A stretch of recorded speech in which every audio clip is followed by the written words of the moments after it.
هو ام سامر صاير يعني تليفون، نحن مثل التليفونات في صفر وما في عرفتي كانه اعتمد فيه ولا عن ما فيه؟ اسمه.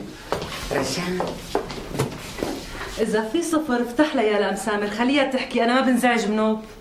إيه بس انت بتعرفي ليش انا لاغي الصفر؟ أنا بعرف طبعا مشان الفواتير، بعرف وبعرف شيء اللي أنت ما بتعرف إني أنا بعرفه، إنه أنت لاغيه من هون من البيت ومن المقسام. هو انا تاركه مشان الطوارئ، عرفتي بركي الواحد يعني اضطر. ابو قصي ابو قصي نعم. ابو قصي، انا كمان عندي طوارئ. ابو قصي زكاتك خليني اتصل. خليها كبسهم من القفا بيشتغل. هاتك كبسه من القفا. ام قصي تكرم عينك، انا اول 3 فواتير دغري بدفع لك اياهم، بس احكي مع بنتي. أنت ولا يهمك، المهم تطمني عليها. تفضلي ست جميله. قديش الكود نمبر تبع حمص ابو قصي؟ كوت حمص يا اخ. كوت حمص ايوه، كنت اتصل مشان الخس 031.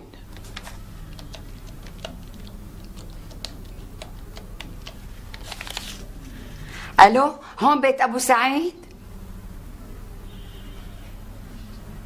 غلطانين، لا تاخذونا. لك سكري بسرعه سكري. هاي سكرتها شباك. هلا طالما طلعوا لي الغلط بلا هاي عفوا وما تاخذونا ومدري شو حتشوفيهم انت ثاني مره. لك ما بيصير، في آداب لاستعمال الهاتف، مكتوب هيك بالدليل، ولا أنت ما سلموك لسه الدليل؟ مكتوب كذا وكذا وكذا. لا ما سلموني، قال بدي 5 سنين ليسلموني اياه.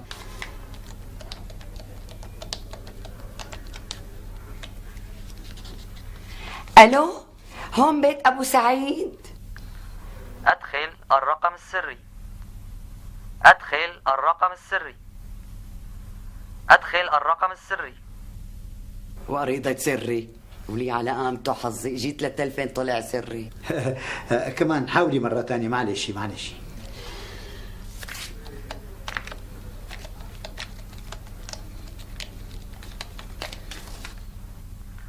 أدخل الرقم السري. أدخل الرقم السري. وريضة سري مري. كمان جربي مرة ثالثة، يلا جربي معلش. رح حاول.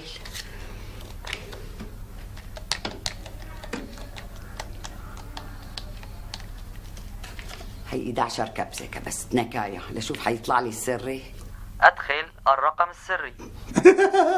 كمان مرة رابعة، لك أمري لله، جربي.